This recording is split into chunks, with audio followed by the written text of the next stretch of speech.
Hey up everybody, welcome to the Rugby League History channel. Today's video is going to be my review of the game that just finished about 5 minutes ago between Parramatta and Newcastle. This game was played at McDonald Jones Stadium, or as I remember at Marathon Stadium.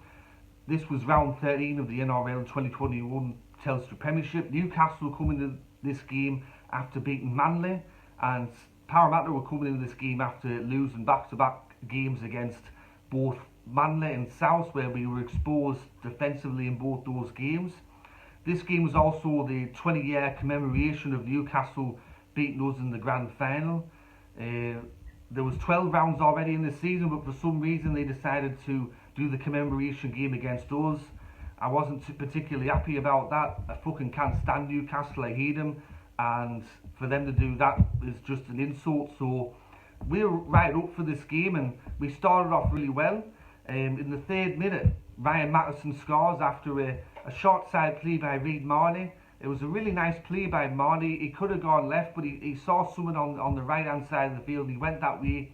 Matterson scores. In the 17th minute, after we had a try disallowed to Isaiah Papali'i, we had to...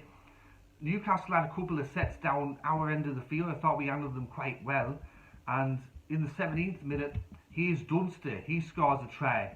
And this one was straight out of the Newcastle copybook, where Ryan Matterson got the ball off a kick across the field, and then he does a Matt Gidley type flick pass to Here's Dunster, who scores his first try in the top grade in the corner there. In the 29th minute, Micah Sivo, he scores after a really nice play. It was pretty much a coast-to-coast play. We went from one side of the field to the other. It started off on the right, finished on the left with Micah Sivo. He crashed over. There was no way you were going to stop him from that close out. In the 36th minute, Micah Sivo gets a brace. He scores another try, very similar to the first try that he scored. He just found himself a bit of room there and just crashed over. And then right before half-time, Clint Gutherson scores another lovely try. Harlem Globetrotter stuff. Some really nice passing, some good offloads, and we score right in the corner there. 22-0 at half-time for Parramatta. Now, Newcastle is celebrating their 20-year anniversary of beating us in the grand final. In 2001, it was 24-0 to them at half-time.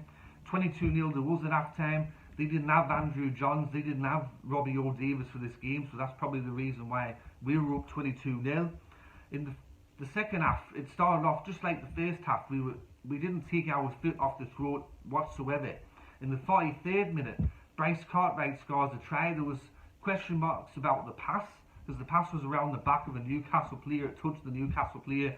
The bunker checked it and said it was alright, so another try to Parramatta.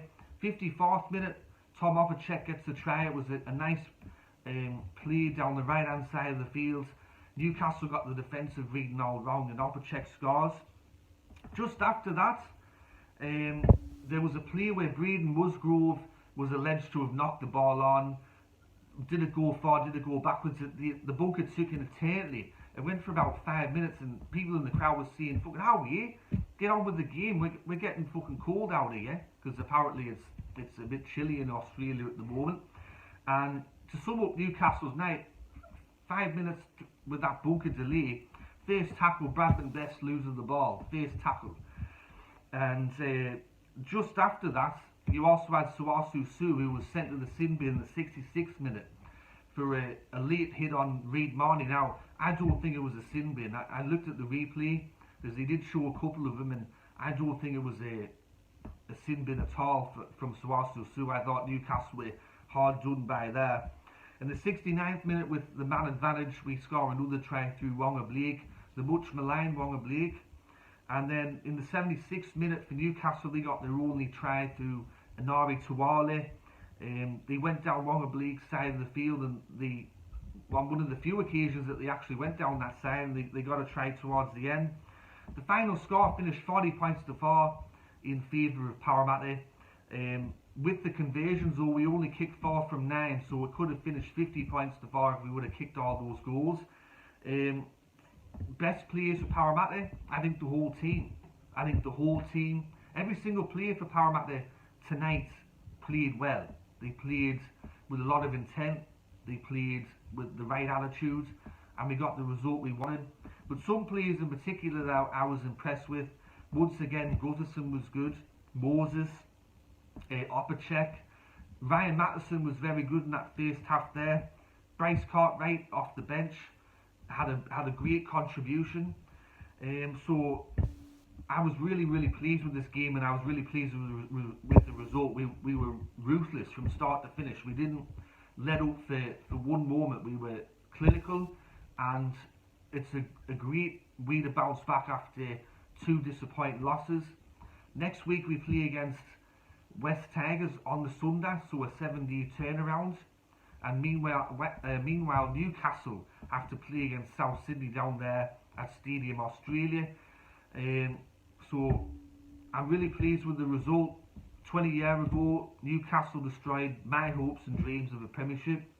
Today, we hopefully destroyed some dreams for some young Newcastle fans out there. Who knows? But anyway, that's my review of the round 13 match between Parramatta and Newcastle. I hope you enjoyed that. Let me know your comments in the section below. And I'll be doing my round 14 tipping video tomorrow. Stay tuned for that. Anyway, I'm going to be getting out of here now, so I'll catch us all later. Come on, Parramatta!